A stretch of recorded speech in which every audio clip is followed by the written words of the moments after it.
Murid pindahan dengan bobot 2 ton ini baru saja masuk ke sarang penjahat sekolah. Pemandu wisatanya adalah sang ketua kelas kandidat kuat calon istri masa depan si abang besar. Di masa depan pesonanya bahkan akan memikat si gadis pirang tercantik ratu idola sekolah ini. Tiap hari gadis itu merengek minta dipacari. Kalau monster ini setuju, tamatlah riwayat mereka berdua. Tapi instingku berkata, selera si Jumbo ini tetap gadis manis berambut hitam. Di kantin, para preman kroco mulai mengganggu primadona kelas 1 yang tidak bersalah. Saat mereka main kasar titan, kita beraksi pahlawan tanpa jubah seberat 2 ton ini membuat para penjahat murka. Tapi satu tatapan dingin saja sudah cukup membuat celana mereka basah karena ketakutan.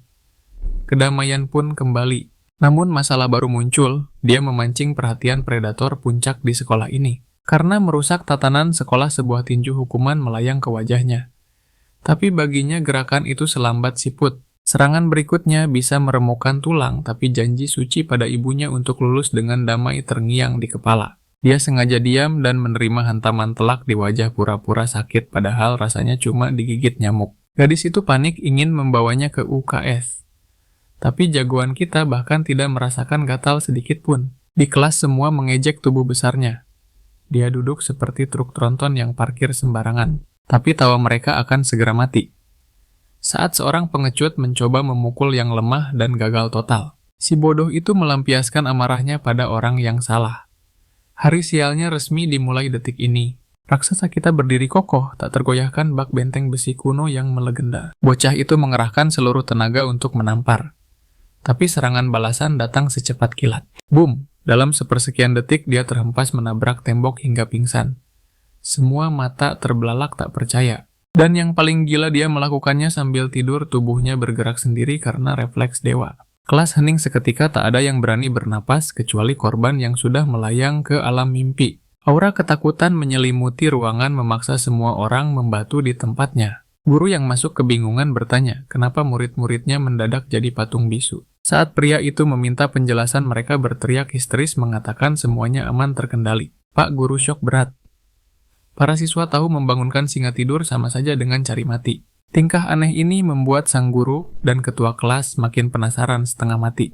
Sementara itu salah satu bos kecil tenggelam dalam ketakutan mengingat kejadian horor tadi. Bagaimana bisa murid pindahan itu menumbangkan si Hydra hanya dengan satu pukulan refleks? Tak tahan satu siswa berlari, hendak menyebarkan gosip panas ini ke seluruh penjuru sekolah. Tapi tiba-tiba suara berat menggelegar menahan langkahnya dan membungkam seisi kelas. Si wajah sangar mengancam siapa yang buka mulut hidupnya akan dibuat seperti neraka sampai lulus. Bocah itu sadar keberadaannya di sini pasti dibenci dan dihindari semua orang. Para gadis gosip setuju dia aneh. Tanpa kata anak buahnya menyeret mayat hidup tadi kembali ke kursinya.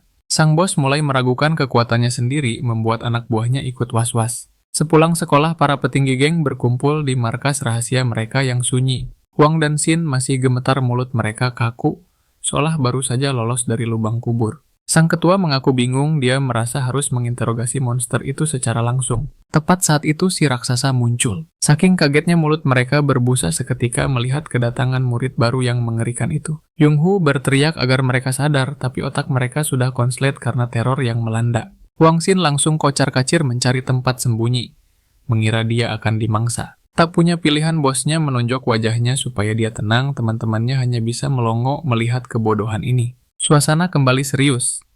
Para pemimpin menuntut penjelasan dari sang tokoh utama kita. Nuk berteriak sekuat tenaga. Lalu dengan nada menyeramkan, dia memohon bantuan agar bisa hidup damai. Dan para pecundang itu salah paham mengira takdir mengerikan sedang menanti mereka. Suasana mencekam seketika berubah. Tangan persahabatan terulur membuat semua orang ternganga. Saat sang pemimpin dan jagoan baru bersalaman layaknya saudara sehidup semati. Yung-Hu dengan lantang menyatakan bahwa mereka harus menyatukan kekuatan demi tujuan besar ini. Anggota geng lain hanya bisa melongo melihat konflik panas itu berakhir damai begitu saja. Bulfis pun mengangguk, setuju, menegaskan bahwa teman barunya ini sebenarnya memiliki hati selembut kapas di balik tinjunya. Salah satu kroco mencoba protes, tapi sang ketua langsung membentak. Kita yang mulai duluan, jadi kita yang harus minta maaf. Titah mutlak sang pemimpin. Mutlak sang. Dan begitu saja, satu persatu mantan musuh itu memperkenalkan diri dan berdamai dengan sang protagonis, kecuali satu orang yang masih pingsan dan bermimpi indah di lantai. Tak lama kemudian, seorang siswa bertanya pada si gemuk, "Hei, kau paham hukum rimba di tempat ini tidak?" Namun hanya dibalas keheningan dingin. Akhirnya bocah itu sadar si tinggi mengabaikan mereka. Ia pun menjelaskan bahwa setiap nyawa di sekolah ini terikat aturan besi. Ia menjelaskan bagaimana sang protagonis belajar secara otodidak, namun ada satu hal krusial yang harus ia waspadai. Nilai bukan segalanya, tapi hierarki kekuasaan adalah hukum mutlak dan setiap angkatan memiliki rajanya sendiri. Bocah itu membocorkan info panas pemimpin angkatan baru saja. Terpilih sosok mengerikan yang dijuluki si beruang coklat yang barbar. Pertanyaan pun muncul, apakah tahta Parktuk ini abadi dan tak tergoyahkan? Ternyata tidak.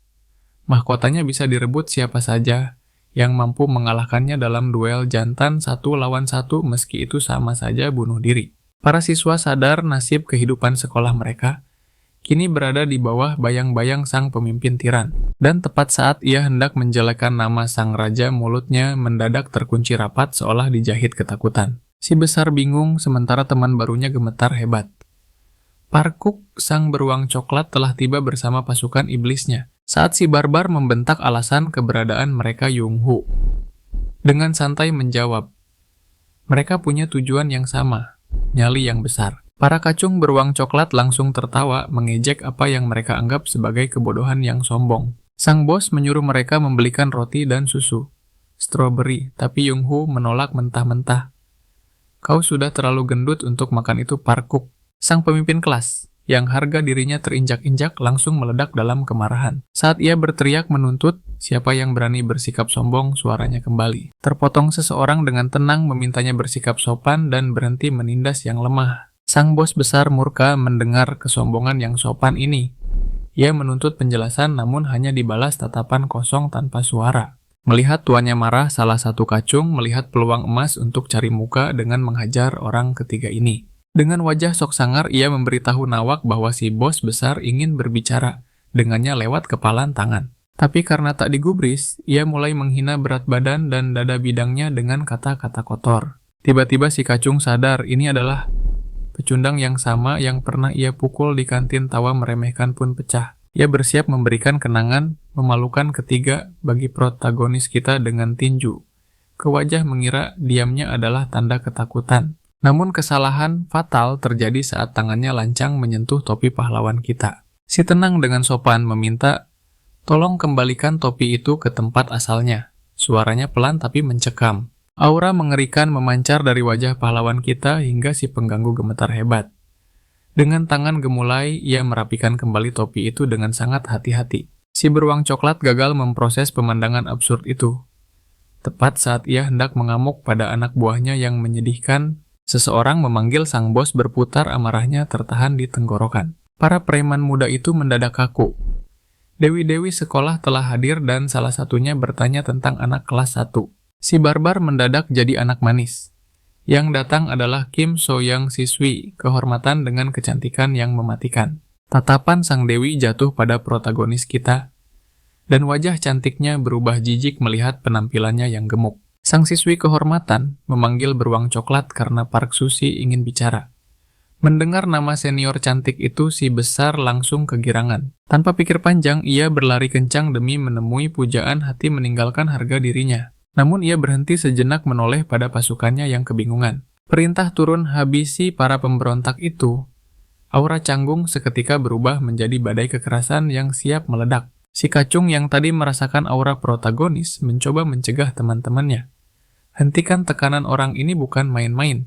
Sadar suaranya takkan didengar, ia memilih kabur menyelamatkan nyawa sebelum kiamat kecil terjadi. Dalam sekejap mata pahlawan kita dan teman-temannya terkepung titah sang pemimpin adalah vonis mati yang tak bisa ditolak. Mengabaikan perintah itu berarti kehancuran. Pilihan hanya dua, kabur dari sekolah ini atau hancur di tangan tirani yang baru saja mereka tantang. Artinya sederhana ketika sang pemimpin memberi titah pantang bagi siapapun untuk membantah. Mengikuti hukum rimba itu, si rambut kribo menjelaskan bahwa sebagai murid tahun pertama, nasib mereka ada di ujung lidah sang ketua. Tanpa aba-aba ritual penyiksaan dimulai, satu bogem mentah mendarat telak di perut korban, membuatnya mengerang dalam penderitaan yang nyata. Murid lainnya hanya bisa ternganga melihat kebiadaban ini. Namun, Nasan Wok yang menyaksikan segalanya merasa darahnya mendidih, melihat ketidakadilan di depan mata. Para kacung itu malah tertawa, puas mengejek tatapan penuh kebencian yang dilontarkan oleh Bulfis kepada mereka. Tapi tepat saat si Keribo menyombongkan bahwa tak ada yang bisa melawan ucapannya, dipotong oleh sebuah kehadiran yang mengejutkan. Sang protagonis kita muncul. Meski dia sendiri sering melanggar aturan, dia menegaskan satu hal: penindas orang lemah adalah musuh bebuyutan. Salah satu kroco yang risih dengan kata-kata sok pahlawan itu mengacungkan jari tengah sambil berkoar bahwa titah bos mereka adalah hukum mutlak. Namun auman suara si pahlawan gempal seketika membungkam mulut besarnya. Nuok mendeklarasikan perang terbuka. Baginya penindas adalah musuh. Detik itu juga pahlawan kita memutuskan untuk menaklukkan para berandalan itu. Sementara itu di markas senior yang mencekam zombie, melapor pada atasan bahwa Brown Bear resmi diangkat menjadi penguasa murid tahun pertama. Berita ini disambut dengan tawa histeris yang memecah keheningan ruangan. Sebuah pertanyaan panas terlontar pada si rambut pirang, siapa yang akan menang jika dia bertarung melawan pemimpin junior baru itu. Dengan nada meremehkan, Yong Jun menegaskan bahwa Brown Bear hanyalah junior lemah di matanya. Si gila mendadak bangkit dari kursinya membuat zombie merinding ketakutan, sambil menuntut kepastian. Apakah dia yakin bisa menang atau tidak? Si pirang mengangguk mantap mengklaim bahwa pria jangkung berkemeja merah itu adalah monster unik di angkatannya. Kembali ke arena, sang protagonis yang telah mencap para kacung sebagai musuh mulai melancarkan aksi penaklukannya. Dia melompat ke udara mendarat dengan kuda-kuda tempur yang mematikan. Langkah kakinya bukan sembarang langkah, jebakan telah terpasang. Semua mata terbelalak. Itu adalah dansa langkah. Kaki sebuah teknik rahasia. Bersembunyi dalam asap yang membuat musuh buta total. Salah satu preman mengira melihat celah dan langsung mengayunkan tinjunya sekuat tenaga ke arah pahlawan besar itu. Namun naas pukulan bertenaga itu hanya menghantam angin dan lenyap ditelan asap tebal. Si penjahat panik mencari keberadaan si pahlawan gempal yang tiba-tiba muncul di belakangnya dan membisikkan teror yang mencabut nyalinya. Beam tubuh preman itu terpental menghantam dinding. Di saat yang sama satu lagi temannya tumbang dalam satu serangan kilat sebelum mereka sadar apa yang terjadi. Si Keribo benar-benar kehilangan akal sehatnya. Mereka kini tak berdaya dipermainkan oleh sosok misterius yang terus menari di dalam kabut. Ini curang namanya, teriak murid itu dengan wajah pucat pasi karena ketakutan. Namun terlambat dia merasa dirinya terisolasi sendirian dalam lautan putih tanpa ujung. Saat asap perlahan menipis, si Keribo mematung. Matanya seakan menolak mempercayai pemandangan mengerikan di hadapannya. Di tempat aman, teman-teman protagonis malah memarahinya. Anehnya, mereka lebih memilih kabur sebagai pengecut daripada melawan balik. Salah satu dari mereka merengek bahwa mereka tamat. Karena pelanggaran ini pasti akan memancing murka para senior turun gunung. Sang ketua kelas berdalih, "Aku baru saja mau maju kalau dia tidak duluan," sambil panik memikirkan nasib mereka selanjutnya. Wajah mereka memucat membayangkan investigasi kejam yang akan dilakukan para senior atas keributan ini. Baru saat itulah sang ketua sadar ada satu orang yang hilang dari rombongan. Sementara itu kembali ke nasib si Keribo. Dia mendapati dirinya berdiri di hadapan aura yang begitu mencekik dan mendominasi. Melihat karisma agung itu, si kacung langsung berasumsi, inilah pemimpin sejati. Padahal itu hanyalah Hydra yang malang yang baru bangun dari tidur paksanya. Saat diinterogasi apakah dia dalangnya, si murid mengiyakan dengan sepenuh hati kepada Brown Bear. Dia menuduh mereka diserang oleh Hang dan Sin, namun sang pemimpin senior tampak ragu. Para kroco bersumpah pada Brown Bear bahwa si wajah polos itu benar-benar menghajar mereka dan pasti sedang bermain taktik psikologis untuk menyembunyikan identitas aslinya sebagai bos. Hydra yang bingung meminta maaf mengaku tak tahu apa-apa. Tapi bibirnya tak sengaja menyunggingkan senyum villain yang mengerikan. Preman yang ketakutan langsung menunjuk ekspresi jahat yang baru saja muncul di wajahnya. Di mata mereka, Hydra terlihat seperti orang gila yang sedang menikmati perannya. Park bertanya sekali lagi untuk memastikan, namun Hang Insin terus menyangkal sambil membatin apakah dia benar-benar tersenyum jahat tadi. Tepat di puncak ketegangan, seseorang mendobrak masuk. Saat Brown Bear menginterogasi sosok baru ini menegaskan, jelas bukan Hydra. Pelakunya dasar bodoh. Sang bos yang penasaran langsung membalikkan badannya. Anak buahnya masih ngotot bahwa mereka membawa pelaku asli, namun bentakan keras dari atasan mereka yang murka membungkam segalanya. Ternyata para kroco itu baru sadar kalau mereka sudah salah sasaran. Si murid polos itu cuman korban salah tangkap. Brown Bear panik setengah mati. Gak mungkin si rambut pirang krempeng itu bisa menghajar pasukannya. Satu-satunya tersangka kuat cuma si Bullfish seorang. Kini mereka berdua kembali saling bertatapan. Aura membunuh mulai terasa membakar udara di sekitar mereka. Di situasi tegang begini, Parkdak malah sibuk mikir kompensasi apa yang bisa dia dapat buat ganti rugi. Ketidakadilan ini dasar mata duitan. Tapi karena dikacangin, dia nekat bawa-bawa nama senior. Dia bilang geng Bullfish bakal tamat kalau senior turun tangan. Sontak nyalinya ciut dan langsung minta maaf. Para preman itu menganggap sikapnya lemah dan langsung tertawa terbahak-bahak meremehkannya. Tapi tawa mereka langsung mati saat bos mereka membentak, menyuruh mereka punya sedikit rasa hormat. Seketika suasana jadi hening mencekam. Yung-hoo memilih jadi perisai. Dia rela tubuhnya dihajar habis-habisan asalkan anak buahnya dilepaskan. Jiwa pemimpin sejati. Keduk bertanya soal nasib temannya. Dia tegaskan tak akan menyerahkan apapun demi kebebasan mereka. Harga diri adalah segalanya. Melihat Hydra tidak menyentuhnya, Brown Bear mengusirnya pergi. Si bocah yang gemetaran itu langsung dapat kode kepala dari ketuanya buat cabut sekarang juga. Dengan langkah tertatih si pecundang itu berdiri, berterima kasih pada ketuanya lalu lari terbirit-birit keluar ruangan. Sang bos besar teringat kata-kata Bullfish.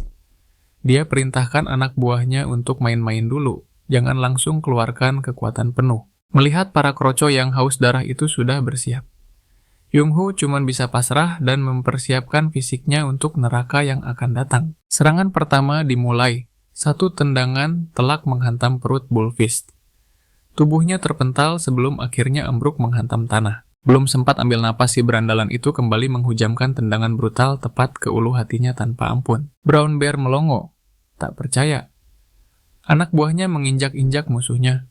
Tapi Bullfish masih bertahan. Ketangguhannya itu malah bikin Brown Bear makin emosi. Si kribo afro yang lagi asyik menyiksa tiba-tiba dicengkeram dan dilempar kayak sampah oleh bosnya yang darahnya sudah mendidih. Melihat sang raksasa turun tangan langsung, Bullfish tahu. Tamatlah riwayatnya kali ini. Melihat betapa kerasnya bocah itu, sang bos memutuskan untuk menghabisinya sendiri. Dia cengkeram kaki pemuda itu bersiap memutarnya sampai hancur. Semua orang menahan napas ngeri. Sang bos berteriak agar Yung-hoo jangan melawan dan terima saja nasibnya dengan patuh. Dan benar saja, sebuah kejadian mengerikan terjadi saat tulang berbunyi retak. Tak lama kemudian teman-teman Bullfish menyerbu masuk ke rumah sakit. Mereka syok berat melihat kondisi bos mereka. Tapi si bodoh itu malah menyambut dengan senyuman. Meski tubuhnya hancur lebur, dia senang teman-temannya selamat. Tapi Yong-tae amarahnya meledak melihat kebiadaban ini. Namun sang bos menegaskan kalau masalah ini sudah selesai. Si sumbu pendek yang mau balas dendam langsung ditahan oleh perintah mutlak ketuanya. Jung-tae gak habis pikir. Kenapa Yeon-hoo bisa sesantai itu? Padahal kakinya dipatahkan dengan sengaja. Ini penghinaan yang tak termaafkan. Demi menutupi aib di depan teman-temannya. Bullfish beralasan konyol kalau kakinya patah gara-gara kecelakaan motor. Yang lain mungkin percaya kepolosannya tapi jungai. Dia mencium bau kebohongan yang busuk. Dia mendesak bosnya tentang rencana selanjutnya. Tapi si pasien itu cuma menggeleng mengaku tak punya ide apa-apa. Saat diingatkan kalau Brown Bear bisa menyerang lagi, Bullfish menenangkan pasukannya dengan gaya santai andalannya. Dia bahkan bercanda bakal daftar jadi anggota BTS kalau udah sembuh dasar halu. Dia pun menegaskan lagi agar teman-temannya selalu waspada. Istilah BTS bikin si anak baru bingung. Salah satu temannya bilang, udahlah nggak usah dipikirin, urus diri lo sendiri aja. Bullfish malah bercanda kalau dia nggak sabar menikmati libur panjang dari sekolah. Masih sempat-sempatnya ngelawak di kondisi begini. Di tengah tawa canda itu, mata tajam Yung-tae menangkap sosok besar yang diam-diam menyelinap pergi. Saat semua fokus pada bos yang terluka, si raksasa Nuke itu melangkah keluar ruangan tanpa suara. Tiba-tiba seseorang mengejarnya. Woi, mau kemana lo? Nuke menghentikan langkahnya. Si gendut itu mendesak agar Nuke berhenti berbuat nekat. Jungai menuduh kalau semua ini salah si protagonis. Dia bilang kalau bukan karena tetangga mereka semua pasti sudah mengkhianatinya detik itu juga. Yungai meluapkan emosinya, dia berteriak kalau Bullfish sebenarnya tidak pernah menganggap pahlawan kita sebagai teman. Itulah alasan kenapa dia mengorbankan dirinya sendiri menggantikan posisi Nook. Bocah itu mengancam kalau Nooke bikin onar dia bakal lapor ke senior. Tapi Nook berbalik dan memberikan tatapan maut yang bikin nyalinya rontok seketika. Tiba-tiba Nook minta maaf. Dengan dingin dia berkata, "Gue emang brengsek dan gue menikmati jadi orang jahat." Si murid bingung dengan omongannya. Tapi sang protagonis meminta waktu 3 hari. Cuma 3 hari untuk menyusun rencana pembalasan dendam. Setelah itu keheningan dingin menyelimuti lorong rumah sakit. Yung masih berusaha mencerna apa yang baru saja terjadi. Nook menyingkap lengan kirinya untuk menenangkan bocah itu. Dan apa yang dia lihat, sungguh di luar nalar manusia. Pemandangan itu sulit dipercaya. Sang pemilik. Kekuatan itu berjanji akan membayar lunas semua kesalahannya. Pahlawan kita bersumpah akan memberi pelajaran pada siapapun yang menyakiti orang terdekatnya. Di saat bersamaan, sebuah notifikasi misterius muncul di ponsel semua orang termasuk Bullfish yang terluka. Sistem pertarungan BTS akhirnya diaktifkan. Semua orang dibuat penasaran saat duel antar kelas 1 diumumkan. Sang bos beruang. Coklat ditantang oleh lawan yang mengejutkan, siapa lagi kalau bukan murid pindahan yang dianggap lemah itu. Dengan tato yang akhirnya terekspos, pahlawan kita siap beraksi. Mulai sekarang ini adalah pertahanan diri. Mari kita bahas aturan mutlak BTS alias Battle Target System. Aturan pertama, hanya mereka yang punya koneksi dengan senior yang bisa mendapatkan tiket nonton. Aturan kedua, para pemimpin wajib menerima tantangan jika itu datang dari seorang kuda hitam. Sang penantang hanya punya satu kesempatan untuk melawan setiap pemimpin. Aturan ketiga, pertarungan dilakukan dengan tangan kosong secara jantan dan adil. Aturan keempat, jika kuda hitam menang seluruh angkatan itu harus tunduk padanya tanpa bantahan. Dan aturan terakhir, keputusan mutlak ada di tangan sang raja sekolah. Di rumah sakit, Will menjelaskan dengan berapi-api, tapi orang-orang malah menatapnya aneh. Sadar dia bicara sendiri, wajahnya memerah padam. Semua mengira otaknya geserek.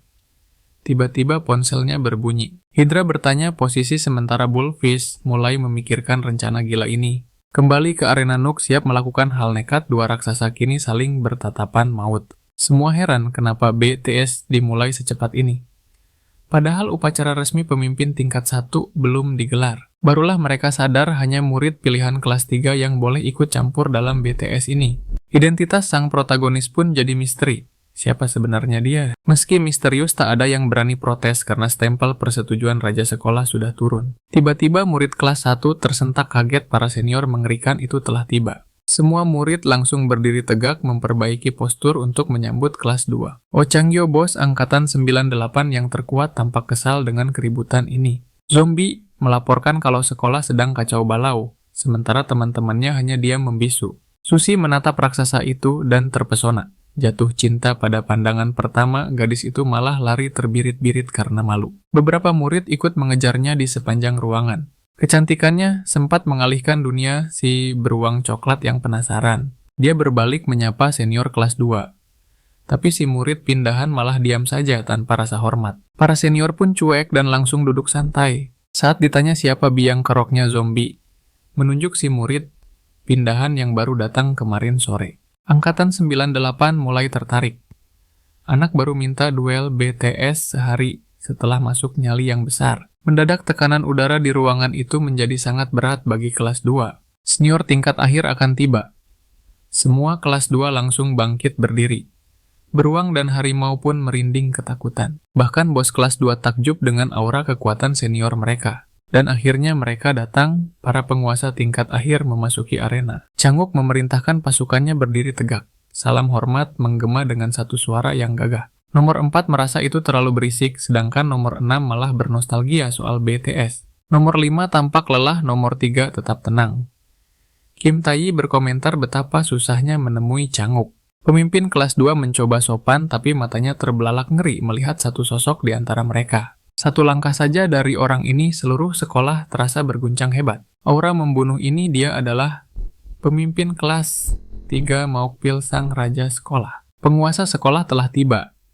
Setelah dia duduk, barulah yang lain berani menempelkan pantat di kursi. Semua terpaku pada sosok yang menjalankan sekolah ini. Wajahnya begitu tampan sekaligus mematikan. Maokpil angkat bicara. Singkat saja karena BTS sudah lama vakum. Dia tahu banyak yang bingung kenapa orang tanpa nama diizinkan ikut BS. Sang raja menegaskan dengan tatapan tajam, itu adalah kehendakku. Semua langsung kicep. Titah raja sudah jelas, pesta pertarungan yang sesungguhnya resmi dimulai. Zombie resmi jadi wasit di laga panas BTS Tier 1. Di sudut ini sang penguasa beruang coklat, melawan murid pindahan yang cuma didukung segelintir teman dan ketua yang lagi sekarat. Si rambut pirang jelaskan aturannya simpel, menyerah tumbang atau ada masalah laga selesai. Senior itu lalu ngecek aset masa depan juniornya. Satu-satunya area terlarang buat dihajar. Awas pecah. Dan tanpa basa-basi lagi lonceng pertarungan berbunyi. Sorakan menggema saat Park Hee-duk lepas pukulan pertama. Tapi Nuk menangkis, pertahanan besinya kokoh banget. Sang bos besar hujani dia dengan badai tinju. Tapi si murid baru cuman diam bertahan kayak benteng tak tertembus. Si beruang coklat panas. Dia pikir diamnya musuh itu bentuk penghinaan fatal. Mengira lagi diremehkan habis-habisan, amarahnya meledak bak gunung berapi. Dia lancarkan rentetan pukulan maut yang akhirnya sukses bikin Nuk mundur. Anak buahnya sorak-sorai, tapi senior kelas 3 sadar. Yang mendominasi justru si samsak hidup itu. Semua bingung lihat dia. Makan semua pukulan. Tapi plot twistnya justru si penyerang yang malah ngos-ngosan kayak habis lari maraton. Park Duk sadar dia dalam bahaya. Mukul orang kok rasanya badan sendiri yang remuk. Pas dia lagi bingung sama strategi gila musuh, si tokoh utama akhirnya buka mulut. Dengan santai dia suruh minta maaf biar dimaafin. Tapi harga diri si beruang coklat setinggi langit. Pahlawan kita tegaskan ini kesempatan terakhir buat tobat sebelum terlambat. Si bos kaget, tenaganya habis total. Ternyata ini efek dari kejadian 3 jam lalu. Flashback, si beruang dikasih tahu kalau lawannya adalah orang yang pernah dipermalukan Sudako. Dan pas si kurus lagi sombong bilang ini bakal gampang banget. Gedebuk dia nabrak orang. Mau marah suruh minta maaf, taunya itu Sudako sang legenda. Senior itu murka namanya disebut sembarangan, bikin si junior langsung kicep dan sujud minta ampun. Tatapan mata senior itu menusuk tajam ke arah raksasa di depannya. Dia kritik habis-habisan kalau promosi ini nggak ada hormatnya sama sekali. Sudako tertarik sama pemimpin baru ini, tapi pas Gunawan muda mulai ngoceh nggak sopan. Si senior langsung maju, dalam sekejap wajah mereka cuma berjarak beberapa inci, tegang banget. Sudako senyum dingin dan pastikan satu hal, si beruang bakal kalah telak. Si tinggi minta alasan dan jawabannya sadis. Lu terlalu lemah lawan dia. Mending doa aja laganya batal. Anak buahnya coba hibur bilang senior itu cuma ngomong gitu biar kelihatan keren doang. Tapi tetap aja mentalnya kena. Dia mulai ragu bisa menang lawan takdir. Kembali ke realita lamunannya buyar diteriaki si murid baik hati. Emosinya memuncak lagi. Penonton sadar bos kelas 1 ini lebih beringas daripada pas kompetisi dulu. Dia hujani pahlawan kita dengan tinju bertubi-tubi tanpa ampun. Tapi kaget bukan main. Lawannya nggak bergeming malah makin besar auranya. Teknik absorption aktif. Semua melongo, teknik sempurna. Nuk bilang tawaran ampunannya udah ditolak mentah-mentah. Dia teringat pepatah lama. Setiap orang harus lawan yang sepadan kekuatannya. Bocah yang ngomong itu diam sejenak meresapi maknanya dalam-dalam. Dia putuskan buat murnikan dosa lawannya dengan serangan balik mematikan. Pahlawan kita suruh dia lihat baik-baik, si beruang coklat gemetar rasakan kekuatan aneh ini. Inilah jurus andalan pembersih hati tinju kanan. 50 pon hantam cuma pakai satu tangan. Bos kelas 1 itu sadar lawannya gila. Detik berikutnya, dia dihajar habis-habisan kayak boneka rusak. Park Hee-duk megap-megap napasnya putus dihantam telak. Anak buahnya syok berat, si tinggi nggak percaya. Lihat bosnya hancur lebur. Pahlawan kita suruh minta maaf, biar kelar sambil santai ngeluarin rokok. Gila gayanya. Wasit langsung teriak. Woi, dilarang ngerokok. Aturan tetap aturan. Tapi si beruang coklat menolak kalah, tangan masuk saku. Dia keluarin keling besi, curang woi. Darah segar muncrat ke tanah. Serangan licik pakai senjata itu telak menghantam kepala pahlawan kita sampai bikin semua orang ngeri. Itu adalah darah dari seorang pria yang tak bersalah. Mata penonton nyaris keluar saking kagetnya. Teriakan curang menggema karena si beruang coklat nekat melanggar aturan sakral dengan main senjata. Telinga serasa mau pecah oleh sorakan itu. Bahkan Suzy, si cewek garang, tak percaya dengan drama kotor yang baru saja terjadi. Wasit pun kaget setengah mati. Baru saja dia mau diskualifikasi si curang, tiba-tiba gelak tawa mengerikan membelah keheningan. Dia mau panggil panitia tapi suaranya langsung tenggelam dipotong lagi oleh tawa itu. Si zombie menoleh kesal cari siapa yang berani kurang ajar, tapi nyalinya langsung ciut. Ternyata itu sang raja sekolah sendiri yang sedang tertawa lepas. Tawanya bikin bulu kuduk, satu sekolah merinding. Wasit mau stop laga, tapi bos 97 malah titah. Lanjutkan pertarungannya. Para siswa jelas protes. Gila aja aturan keramat sekolah sudah diinjak-injak begitu. Wasit mencoba membantah, tapi percuma. Sang raja berteriak keras, titahnya adalah mutlak bagi seluruh sekolah ini. Hanya dari suaranya gelombang kejut meledak. Beberapa siswa yang lemah mentalnya bahkan langsung pingsan di tempat. Anak kelas 2 itu gemetar hebat, sadar ia sedang berhadapan dengan kekuatan dewa yang mustahil dilawan. Inilah aura mutlak penguasa sekolah, tak ada pilihan lain, pertarungan maut harus dilanjutkan. Bullfish menggeram marah melihat kegilaan ini. Dia memaksa bangun dari ranjang UKS. Walau perawat sudah menahannya mati-matian. Hydra jatuh terduduk putus asa melihat pahlawan kita yang sudah terluka parah dan tak berdaya di arena. Suzy juga tak habis pikir kenapa titah sang raja bisa segila ini. Sementara itu di arena si beruang coklat makin menggila. Dia teringat hinaan Sudako kalau levelnya masih di bawah murid pindahan itu. Raja mendesak untuk akhiri laga, dan si barbar itu langsung menerjang ganas untuk menghabisi nyawa pahlawan kita. Namun, di detik kritis seseorang melompat dan menahan pukulan maut itu dengan wajahnya sendiri sampai tersungkur. Itu yang tai aksi heroiknya bikin sohibnya kaget. Si pemimpin kelas 1 bingung melihat dua orang lemah ini malah saling melindungi di tanah. Tapi sang penguasa tak punya belas kasihan, ia kembali berteriak agar pertarungan segera diselesaikan. Flashback ke masa lalu. Seorang pria tampak memukuli seseorang tanpa ampun dalam amarah yang meluap. Korbannya adalah Parky Duk muda. Hidupnya penuh kebencian karena selalu dicap sampah tak berguna oleh orang itu. Bertahun-tahun kemudian ia temukan jawabannya. Satu pukulan fatal membuatnya merasakan manisnya kemenangan di atas lawan. Si beruang muda justru berterima kasih pada korbannya yang menyadarkan betapa keras dan kuat tekadnya. Sorakan anak-anak lain membuatnya merasa hidup. Si sampah akhirnya menemukan bakat terpendamnya.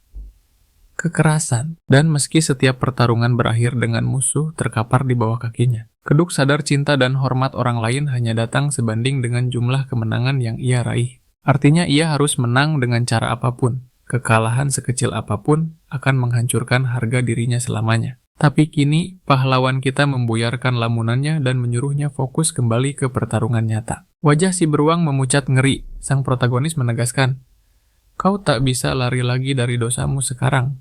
Aura mengerikan meledak. Bahkan senior kelas 3 merasa tertekan saat No bersumpah akan menuntun bocah ini ke jalan pertobatan. Sigel telah dilepas. Si pemegang senjata menyerang membabi buta. Tapi No menghindar santai dengan teknik backstep yang memukau. Kuda-kuda dipasang sang raja. Terbelalak kaget kepalan tangan pahlawan kita akhirnya siap meluncur. Teknik pamungkas counter truth akhirnya dilepaskan. Penonton menahan napas, terutama Parky Duk yang sadar ia sedang berhadapan dengan kekuatan alam yang tak terbendung. Boom, pukulan terakhir mendarat telak. Dengan kemenangan si underdog ini, pahlawan kita resmi dinobatkan sebagai bos. 99. Balik ke masa lalu. Suzy merona merah padam hatinya deg-degan parah melihat si gendut yang ternyata tipe idealnya banget. Apalagi perut buncit itu, gemoy banget di matanya. Saat ayangnya dipukul di kepala Suzy langsung ngamuk. Tapi senyum jahil si beagle Korea malah bikin dia salting alias salah tingkah. Dan melihat kegigihan pahlawan kita di ring, Suzy makin yakin. Ini dia cowok masa depanku. Tanpa ragu lagi sang gadis preman telah menetapkan hatinya. Beberapa waktu kemudian, para murid kelas 1 syok berat melihat Suzy, si senior garang, masuk ke kelas mereka. Ngapain ratu tawuran ini ada di kelas rendahan kayak gini? Bikin jantung mau copot. Ada satu siswa yang coba minta kursinya balik, tapi langsung kena mental. Berani nyuruh-nyuruh gua? Hah? Bentak Suzy dengan tatapan mematikan. Si pemuda tak kuasa menolak pesona gadis itu, membiarkannya duduk bak ratu. Melihat si cantik yang galak itu akrab dengan protagonis, kita rasa iri meledak di hati para siswa lain. Young-Hoo dengan nyali setengah-setengah mencoba meminta sang gadis keluar kelas dengan sopan, namun Susi hari ini benar-benar sombong, dia bahkan tak menganggap Yonghu sebagai manusia saat bicara. Sang protagonis akhirnya turun tangan, mengingatkan dengan lembut bahwa guru akan segera tiba. Terkejut melihat gebetan barunya ternyata murid teladan Susi setuju untuk pergi. Tapi tentu saja, dia minta nomor ponselnya dulu. Dengan senyum nakal, gadis itu melenggang pergi sambil berjanji akan menghubungi sayangnya nanti. Mendengar panggilan mesra itu, hati para lelaki di kelas hancur lebur dimakan api cemburu buta. Sementara itu sang ketua kelas, hanya dia menatap buku di tangannya, dengan tatapan kecewa yang sulit diartikan. Tak lama kemudian, seorang siswa berlari panik masuk ke kelas 1. Bos baru memerintahkan semua orang berkumpul di auditorium sekarang juga. Mantan anak buah beruang coklat langsung pucat pasi membayangkan nasib buruk karena pernah menindas sang pemimpin baru. Namun anehnya siswa lain justru terlihat antusias seolah menantikan sebuah pertunjukan besar. Tanpa buang waktu, gerombolan preman kelas 1 berbondong-bondong keluar kelas menuju auditorium utama. Pintu terbuka dan mereka disambut oleh tangga yang menjulang serta punggung lebar yang memancarkan aura intimidasi. Para siswa yang tak tahu apa-apa merasa tertekan oleh atmosfer berat ini. Dua perundung di sana bahkan sudah gemetar ketakutan. Tapi saat sang bos menyapa si Kribolah yang pertama kali membalas salam dengan semangat membara. Hening sejenak. Lalu sang pemimpin baru berteriak sekuat tenaga, suaranya menggelegar menguasai seluruh ruangan. Dengan rendah hati dia melompat turun dari panggung. Dia menegaskan bahwa dia bukan raja, hanya bocah biasa dari ibu kota yang ingin mereka semua hidup rukun. Para preman itu bengong, otak mereka gagal memproses kebaikan yang tiba-tiba ini. Nook menjelaskan bahwa dia tak ingin jadi bos, tapi jadi teman Bullfist. Tersenyum lebar, hatinya tersentuh oleh kehangatan persahabatan ini. Dia ingin menjadi sandaran bagi mereka, mengingatkan bahwa suatu hari nanti mereka pasti akan saling membutuhkan satu sama lain. Dia menegaskan bahwa setiap orang punya peran penting. Mulai sekarang hiduplah dengan tujuan dan haram hukumnya memalak siswa lain. The Wok kemudian memberikan satu nasihat emas yang harus selalu mereka ingat, bahwa pertarungan sejati hanya boleh dilakukan melawan lawan yang selevel. Jangan jadi pengecut. Akhirnya sang raksasa lembut mengajak mereka bertobat bersama demi kelulusan yang damai. Dia meminta siapapun yang setuju untuk berteriak AI. Dia mengambil napas panjang dan berteriak duluan, tapi hanya keheningan canggung yang membalasnya. Beberapa siswa malu mengira itu teriakan perang aneh. Tapi kemudian Yang Tai Yonghu dan Huang Xin ikut berteriak lantang. Bagaikan virus semangat itu menular. Seluruh kelas pahlawan kita merespons panggilannya dengan positif. Dan pecahlah suasana. Semua orang kecuali yang terpaksa berteriak AI di hadapan pemimpin baru mereka yang tersenyum puas. Seorang siswa sadar betapa mulianya hati sang protagonis jauh berbeda dengan dirinya. Yang Tai pun mulai menaruh hormat setinggi langit pada bocah ibu kota itu. Dan begitu saja Nook mendapatkan pasukan teman baru. 7 hari pun berlalu sejak kejadian legendaris itu. Para preman kelas 1 benar-benar berhenti menindas yang lemah. Era baru telah dimulai. Si kutu buku bahkan pamer rank gamenya pada 2 siswa lain membuat mereka berebut minta di-add. Inilah bukti nyata perdamaian di angkatan junior. Tapi drama belum berakhir, Susi kembali bertanya pada sang pahlawan, apakah dia sibuk pulang sekolah nanti. Dia mengajak makan siang karaoke atau bahkan ke ruang DV. Tawaran yang membuat semua orang melongo kaget. Namun si gemuk menolak mentah-mentah karena sudah punya janji. Wajah Susi langsung gelap curiga. Ada gadis lain yang merebutnya. Tapi kejutan bocah itu dengan polos berkata bahwa itu adalah kencan belajar. Nook ingin belajar bersama ketua kelas hari ini. Susi langsung memutar kepalanya dengan cepat mencari siapa saingannya itu. Mengikuti arah pandang siswa lain, matanya tertuju pada seorang gadis berkacamata yang sedang fokus belajar dengan tekun. Tak mau kalah primadona, kelas 2 itu menuntut kencan ganti rugi. Dia memaksa mereka harus pergi kencan berdua besok. Tapi Bullfist dengan polosnya menyela dan bilang dia sudah sewa bus buat jalan-jalan bareng besok. Susi makin emosi. Susi mengancam akan menghabisinya jika berani mengganggu lagi, sebelum akhirnya mengusir si pengganggu itu jauh-jauh. Teman-teman Yonghu mulai merasa kasihan, sadar betapa payahnya nasib percintaan temannya yang tak laku itu. Sore harinya sang ketua kelas bertemu berdua dengan pemimpin baru. Kim Ju khawatir kehadirannya akan memicu masalah, membuat si bocah penasaran. Dia menjelaskan dengan nada serius bahwa kedekatan mereka ternyata tidak disukai oleh para senior. Ketua kelas tak ingin ada salah paham, menegaskan bahwa dia di sini murni hanya untuk mengajari murid pindahan itu titik. Gadis itu memiringkan kepala bingung ditatap aneh oleh si raksasa lembut di depannya. Namun tiba-tiba tangan besar itu mengusap kepalanya. "Kamu menggemaskan sekali," ucapnya membuat wajah gadis itu memerah padam seketika. Tak lama kemudian, di sebuah kafe ibu ketua kelas terlihat sibuk mengajari sang tokoh utama bahasa Inggris. Tapi bukannya paham, pahlawan kita malah asyik menguap lebar di tengah pelajaran. Melihat antusiasme 0% itu, sesi belajar pun dibubarkan.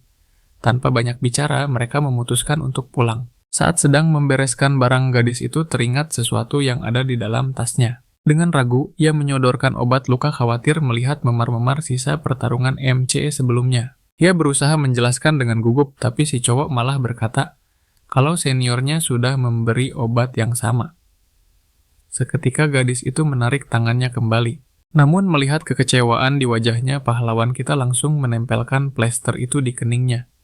"Aku pakai yang ini saja," katanya, membuat hati gadis itu meledak kegirangan. Dengan suasana hati yang berbunga-bunga, pahlawan kita memutuskan untuk tidak membuang waktu lagi demi mengejar kereta. Di sisi lain, para mantan anak buah kedok sibuk menghubungi seseorang. Si Kribo bertanya tentang bos baru mereka, dan temannya bilang kalau bos kali ini orangnya asyik dan bisa diajak santai. Kribo sulit percaya masih merindukan era kejayaan beruang coklat. Tapi saat sedang melamun, Brooke ia menabrak seseorang. Dengan panik si Kribo langsung meminta maaf atas kecerobohannya. Tapi preman itu malah drama. Ia berteriak kesakitan memaksa bocah itu meminta maaf berkali-kali sebelum pergi. Belum puas, pria dewasa itu menyuruhnya mendekat. Firasat buruk mulai menghantui si Kribo. Temannya berbisik panik. "Tahan emosi, jangan cari masalah kalau tidak mau ribut panjang." Terpaksa menelan harga dirinya, ia kembali menunduk dan meminta maaf pada pria itu. Tapi si preman malah ngelunjak, ia mengejek habis-habisan bilang kalau anak zaman sekarang tidak punya sopan santun. Temannya mencoba menengahi baik-baik, tapi buk, satu pukulan telak mendarat di wajahnya hanya karena membela sahabatnya. Melihat kebrutalan itu, emosi Kribo meledak. Ia menyerang tapi meleset dan malah perutnya yang ditendang keras. Saat ia tersungkur di tanah, preman itu tertawa puas dan memanggil komplotannya untuk mengeroyok bocah SMA itu. Dan terjadilah. Hujan sandal jepit dan pukulan menghujani tubuh malang si preman muda. Makian dan hantaman bertubi-tubi itu membuatnya gelap mata. Ia melihat batu bata tergeletak dan kesabarannya pun habis. Teman-temannya menahan si preman dewasa. Adrenalin memuncak, anak SMA itu mengayunkan bata dengan niat membunuh yang tak terduga. Namun sedetik sebelum fatal, sebuah tangan kekar menahan ayunannya. Dengan napas memburu, ia menoleh dan mendapati sosok senior legendaris Sudogo berdiri tegak di sana. Preman tank top itu mengamuk karena nyaris dilempar bata. Tapi Sudogo dengan santai menggertak bahwa polisi sudah meluncur ke lokasi. Mendengar sirine imajiner itu, para preman kabur terbirit-birit, senior pun mengusir mereka dengan tatapan tajam yang mematikan. Beberapa menit sebelumnya, saat sedang kerja paruh, waktu siswa kelas 3 itu melihat keributan di kejauhan. Mengenali adik-adik kelasnya yang berulah Sudogo, sempat berpikir, dasar bocah-bocah kurang kerjaan. Tapi matanya membelalak saat melihat salah satu dari mereka diam-diam meraih batu bata. Sadar ini bukan tawuran biasa.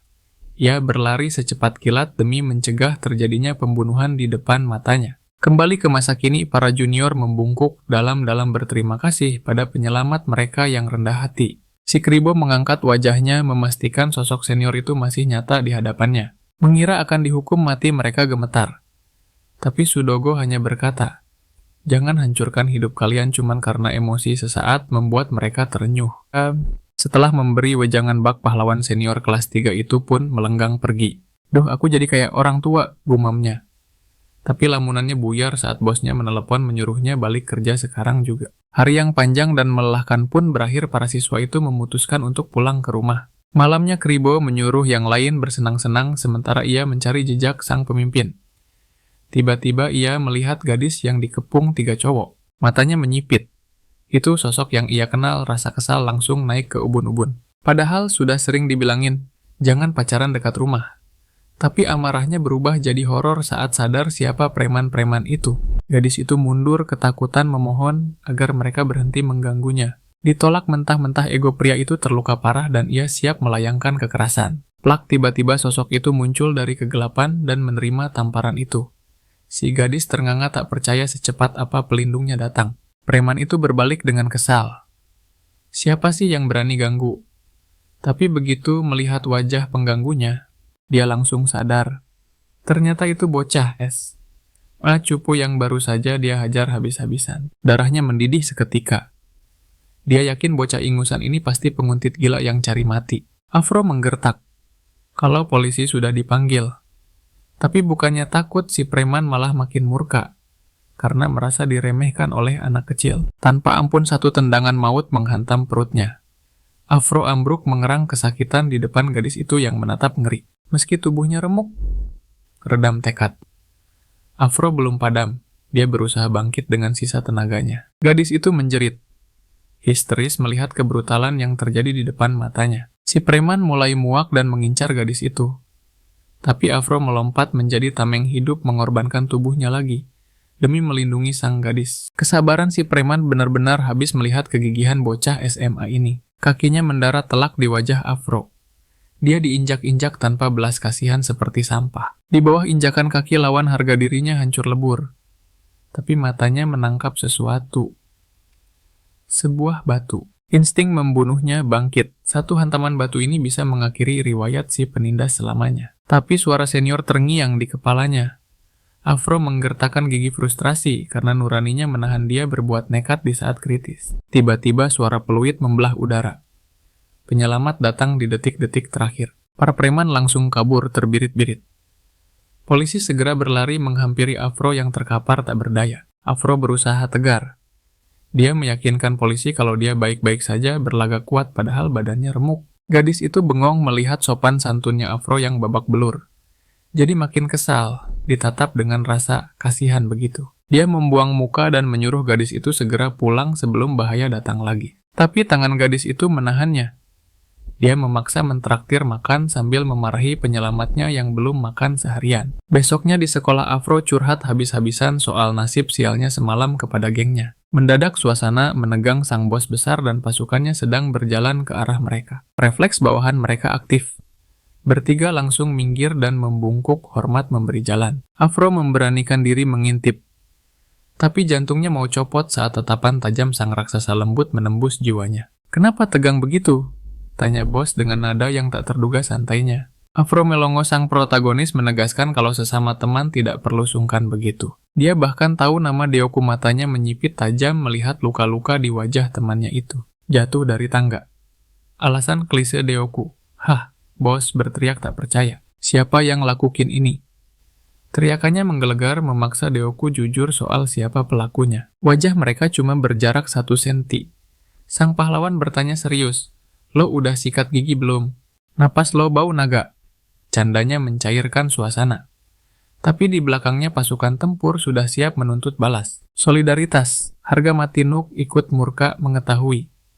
Ada yang berani menyentuh teman seperjuangan mereka. Misi balas dendam dimulai. Sang protagonis memimpin pasukannya memburu pelaku kejalanan. Mereka tiba di distrik hiburan yang gemerlap. Hidra langsung heboh sendiri. Kalian dengar suara itu enggak? Teman-temannya bingung tapi Hidra berseru. Itu suara darah mudaku yang mendidih melihat surga dunia ini. Belum sempat dicegah. Matanya langsung terkunci pada sosok bidadari cantik di sana. Dengan pede dia mendekat tapi si cewek langsung pasang wajah jijik. Minggir sana dasar idiot. Semburan kata-kata pedas terus meluncur. Cewek itu benar-benar tersinggung cuma karena didekati Hidra. Muka lo bikin sakit mata. Ucapnya sadis sebelum melenggang pergi meninggalkan Hidra yang hancur hatinya. Teman-temannya cuma bisa elus dada. Penolakan barusan terlalu brutal bahkan untuk ditonton. Diagu menepuk pundak bosnya. Kita nggak perlu cari masalah di tempat ramai gini demi kita, bos. Temannya ragu si pelaku ada di sini. Tapi sang pemimpin menyeringai, selesaikan dulu urusan ini baru kita pesta. Saat itulah mata Afro menangkap sosok familiar. Itu dia orang yang mereka cari. Sang pahlawan memberi komando. Tanpa ragu gerombolan. SMA itu membelah keramaian menuju target. Penjaga pintu berbadan besar langsung menghadang. Bocah ingusan dilarang masuk sini. Si raksasa lembut maju. Kami cuma mau jemput orang. Tapi para penjaga itu memilih cara kekerasan. Tak ada pilihan lain. Pahlawan kita terpaksa mengeluarkan jurus terlarang teknik mata harimau penggoda. Dengan aura karisma yang meledak para penjaga, yang tadinya garang kini tunduk dan mempersilahkan sang legenda masuk. Sementara itu, teman-temannya di belakang hanya bisa melongo tak percaya dengan keajaiban konyol yang baru saja terjadi. Di dalam pesta pora sedang berlangsung meriah, gelas-gelas beradu, dan para preman itu tertawa, lepas tanpa beban. Si preman besar itu dengan sombongnya membual kepada gadis di sebelahnya tentang insiden kemarin. Dengan penuh percaya diri, dia mengklaim telah menghajar seseorang demi berevolusi menjadi lebih kuat. Sang gadis tertawa geli, namun tawa itu terhenti. Seketika aura mencekam tiba-tiba menyelimuti ruangan sepasang mata. Tajam menatap lurus ke arah mereka. Dan di sanalah dia berdiri. Bos 99 telah memasuki arena. Melihat gaya rambut keribo itu, si pria dewasa langsung mengenali mereka dan tertawa meremehkan mengira bocah ingusan ini datang untuk mengadu. Deoku mulai gemetar tak nyaman, sementara temannya menegaskan bahwa mereka hanya menuntut satu hal sederhana, permintaan maaf. Wanita itu langsung menandai pahlawan kita. Dengan tatapan tajam, dia memperingatkan agar bocah sekolah tidak ikut campur urusan orang dewasa. Namun siapa sangka, detik berikutnya wajah wanita itu justru memerah. Tersipu malu melihat ketampanan sang bocah. Melihat wanitanya tergoda, si preman menggebrak meja dengan keras. Teman-temannya mulai merasakan firasat buruk yang akan terjadi. Pria itu sangat terganggu oleh si gendut dan mengusirnya. Namun karena tak digubris, emosinya mulai memuncak. Yeonwook kembali menegaskan dengan lantang mereka hanya ingin pria itu meminta maaf secara jantan kepada temannya. Sayangnya bagi sampah masyarakat seperti dia, harga diri dan kehormatan hanyalah omong kosong belaka. Habis kesabaran, pria dewasa itu melayangkan pukulan keras ke arah siswa SMA tersebut. Tapi jangan remehkan sang raksasa lembut. Dia mengaktifkan teknik rahasia, mengeraskan otot perutnya hingga sekeras baja untuk mematahkan tangan lawan. Seketika itu juga pria sombong itu menjerit kesakitan memegangi tangannya yang remuk. Protagonis kita menatap temannya dan berkata, jika keadilan tidak diberikan, maka kita akan merebutnya dengan kekerasan demi persaudaraan. Si keribo tertegun sulit mempercayai apa yang baru saja dia dengar. Bos 99 menegaskan teman adalah keluarga. Dan keluarga harus saling melindungi apapun yang terjadi. Pahlawan kita menatap Deoku lekat-lekat. Si keribo akhirnya luluh meski mulutnya tetap memaki betapa bodohnya bos dia itu. Dengan hati yang bergetar, si keribo akhirnya mengakui bocah itu sebagai pemimpin sejatinya dengan rasa terima kasih yang mendalam. Setelah melakukan tos persahabatan, yang jantan Nook bertanya, apakah mereka siap untuk langkah selanjutnya? Bocah itu menyeringai lebar. Dia siap membimbing para preman sesat ini menuju jalan pertobatan. Si tangan patah kini berhadapan langsung dengan protagonis yang mengaktifkan teknik mengerikan sang predator. Aura dominasi yang luar biasa meledak dari tubuh siswa SMA itu membuat para pria dewasa di sana gemetar ketakutan. Teknik ini bahkan memiliki efek samping memikat para wanita dewasa. Teman-teman si raksasa sadar pesta yang sebenarnya baru saja dimulai. Si preman merasa sangat terhina. Namun Nook menegaskan, dia sudah membuang belas kasihan yang sempat diberikan. Tepat saat preman itu hendak membawa nama gengnya untuk mengancam pahlawan kita, menyuruhnya berhenti merengek seperti bayi. Murka hingga wajahnya menghitam, pria itu menuntut asal-usul bocah mengerikan ini sebelum bersumpah akan menghabisinya. Dengan dingin pahlawan kita menjawab bahwa dia tidak perlu tahu nama orang yang akan mengalahkannya. Menyadari dia telah membangunkan naga tidur, rasa takut mulai merayapi hati si preman sombong itu. Nook menceramahinya, meski tak bisa hidup suci. Setidaknya janganlah menjadi sampah yang menyusahkan orang lain. Saat dia menyarankan preman itu untuk tobat, tiba-tiba pintu terbuka. Sekelompok pria berjas hitam yang tampak seperti mafia menyerbu masuk mencari Jinsu. Si preman langsung tertawa, licik merasa bala bantuannya telah tiba. Dan nasib para bocah itu sudah tamat. Saat si perokok mencari Jinsu Hydra dan kawan-kawan sadar, mereka telah terpojok tanpa jalan keluar. Tiba-tiba sesosok bayangan besar muncul dari belakang pria itu. Sosok itu tertarik melihat banyaknya anak di bawah umur di tempat hiburan malam.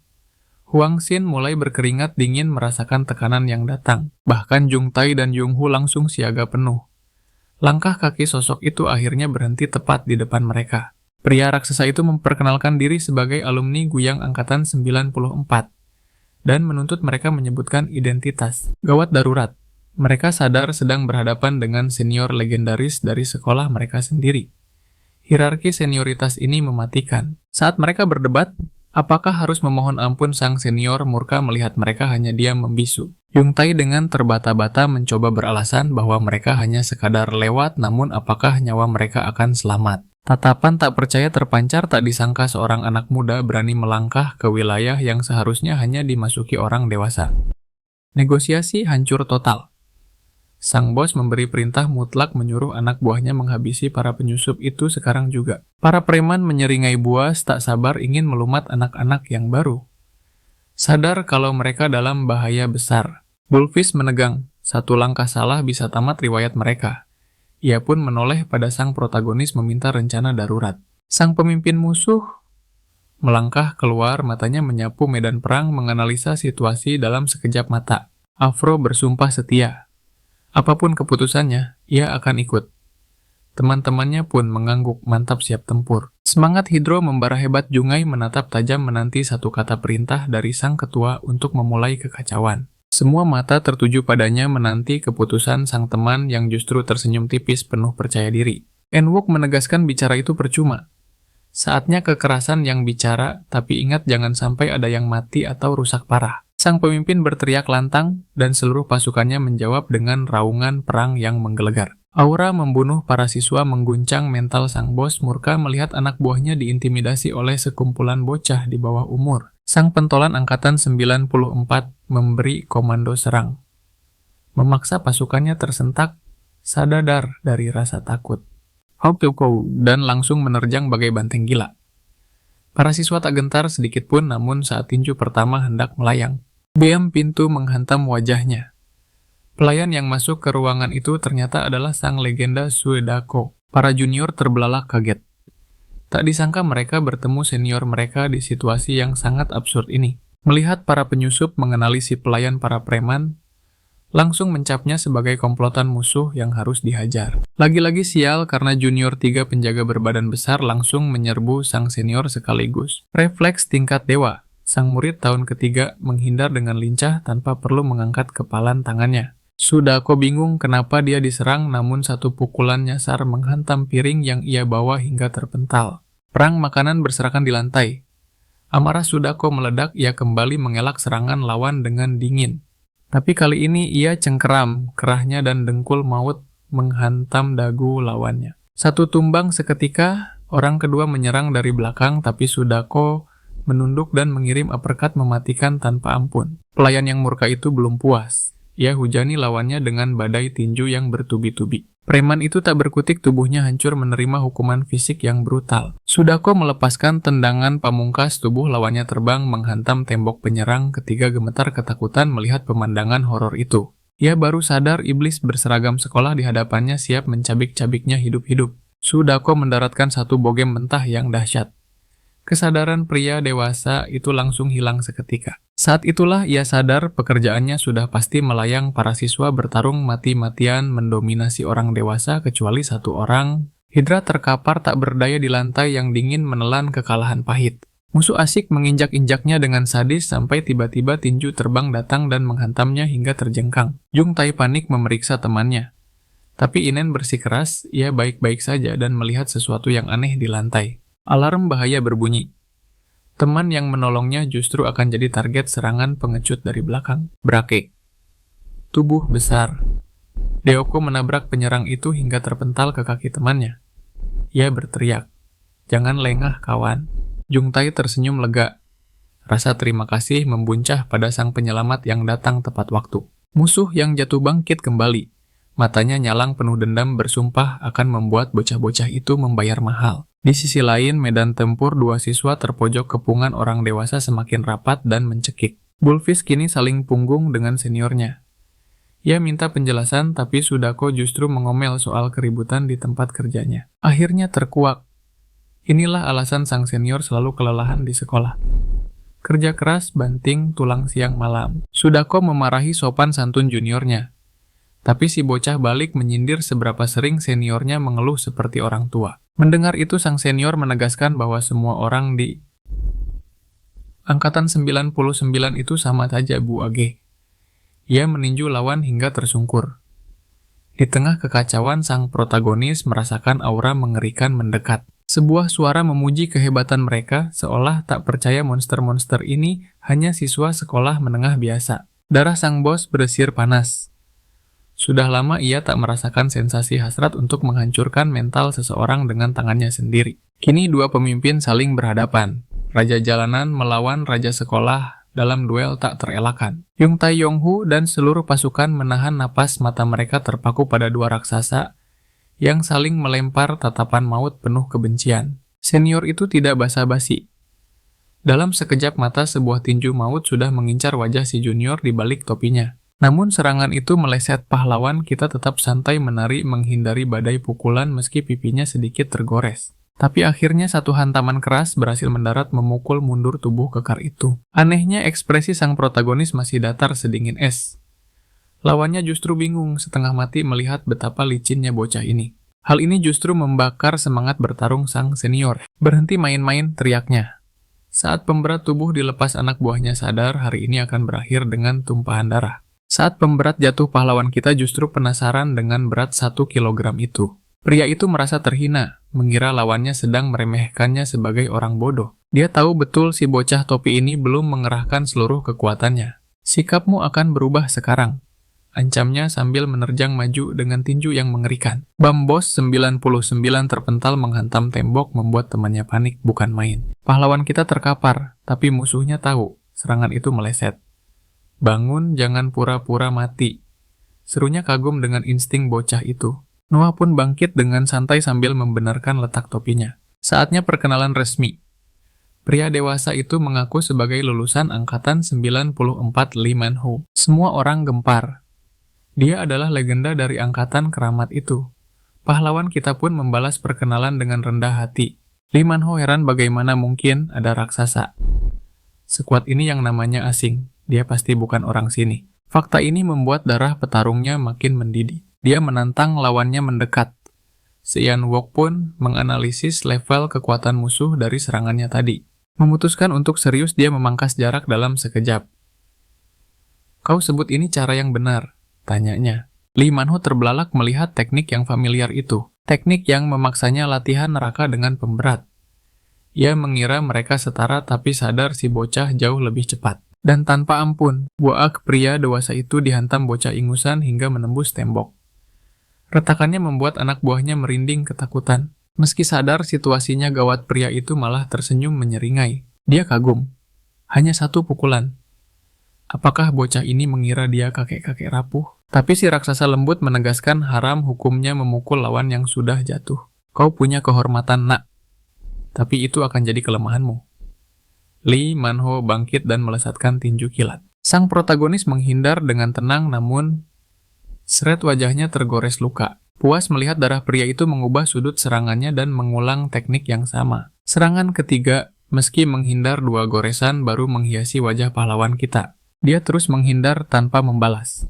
Tapi Lee Man-ho sadar kecepatannya perlahan menurun. Lee Man-ho melompat mundur untuk mengambil jarak. Setelah mendaratkan pukulan keras yang memukul mundur lawannya beberapa meter. Luar biasa, puji pria itu. Kau orang pertama setelah bosku yang memaksaku serius. Bertarunglah dengan benar atau kau akan mati. Teriaknya sambil menyiapkan jurus pamungkas pergerakan kecepatan ultra. Wush, lulusan legendaris itu melesat secepat peluru. Di matanya gerakan bos 99 terlihat lambat seperti siput.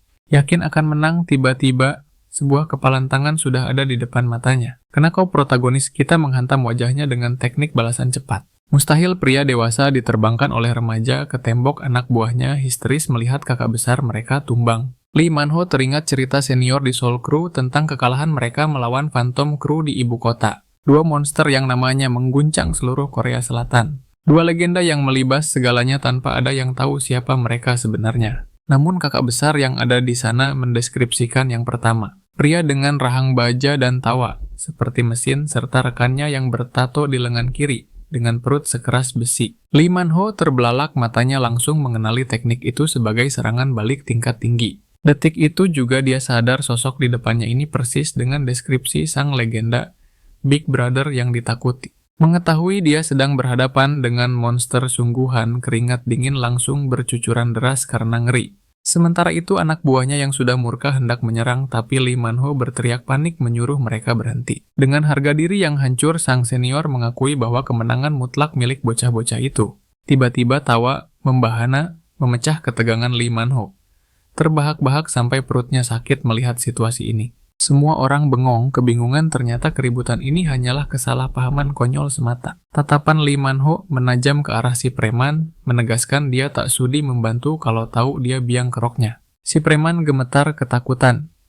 Senior itu membentak bahwa dia bukan tameng untuk melindungi penindas lemah. Mendengar itu wajah si preman pucat pasi bagai mayat. Dengan suara bergetar dia memohon ampun setengah mati. Hentikan omong kosongmu dan hiduplah dengan benar. Perintah Lee Man-ho memaksanya minta maaf sekali lagi. Sang senior lalu menunjuk para siswa itu menegaskan bahwa merekalah yang pantas menerima permohonan maaf bukan dirinya. Akhirnya dia menunduk di depan orang yang dia zalimi, berdalih emosinya meledak cuma karena hari yang buruk. Cih alasan, sang ketua geng sekolah mendekati si Kribo.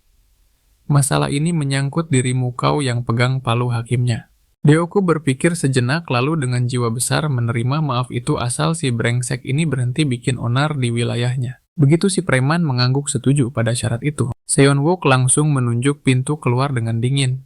Sekarang enyah kau dari pandanganku. Baru saja mau kabur. Lehernya dicengkeram Lee Man-ho. Kalau kau ingkari janjimu, kupatahkan tulangmu satu persatu. Nyawanya serasa melayang, dia bersumpah serapah, lalu lari terbirit-birit secepat kilat dari ruangan itu. Si Kribo melongo tak percaya kaget melihat masalah pelik ini selesai secepat kedipan mata. Lee Man-ho pun mengaku salah pada juniornya. Dia melempar kartu namanya berjanji akan membayar hutang budi ini 2 kali lipat. Dengan nada serius, dia mendesak mereka untuk menyimpan nomor itu baik-baik. Karena badai masalah pasti akan datang, dan saat itu bantuan darinya akan menjadi sangat krusial. Ayo cabut. Perintah Lee Man-ho. Pasukannya pun bubar jalan mengikuti sang idola yang mereka kagumi. Begitu para senior pergi hidra, nyeletuk polos. Kirain gangster beneran, ternyata cuma alumni salah paham. Setelah hari yang gila ini, sang pemimpin mengajak bubar karena besok sekolah masih menunggu mereka. Namun saat Yong-hu hendak pamit Deoku tiba-tiba angkat bicara dengan wajah serius. Dia membungkuk hormat bersama temannya Bullface langsung menyambar. Sebagai tanda terima kasih gratis main di warnet dong. Tapi si Kribo langsung menolak mentah-mentah membuat semua orang kecewa berat. Sang ketua hanya tersenyum bijak mengingatkan bahwa sesama teman tak perlu seformal itu. Yong Tai lantas bertanya dengan penasaran tentang nasib senior yang lari terburu-buru tadi. Ternyata Lee Man-ho justru girang bos tempat kerjanya menelepon di saat yang tepat untuk menyelamatkan mukanya. Sementara itu di sekolah ruang rapat terasa mencekam bagai neraka. Para siswa kelas 2 tampak gelisah. Kelas 3 menahan amarah. Tapi sang bos besarlah yang paling murka melihat kursi junior kosong melompong. Salah satu pentolan berteriak bahwa anak baru itu makin kurang ajar dan tidak punya sopan santun. Pentolan terkuat lainnya memukul meja. Mereka harus diberi pelajaran disiplin. Setoran uang pun macet total. Dia menoleh ke bos angkatan 98. Tenang murid pindahan monster kenalanku akan tiba hari ini. Saat ditanya kehebatannya, wajah Changok berubah menyeramkan sebelum menyeringai iblis. Di sisi lain, sepasang cowok dan cewek misterius berjalan santai di koridor membawa aura yang berbeda. Bos 98 tertawa licik. Dengan kekuatan mereka kita akan rebut kembali kendali atas para junior.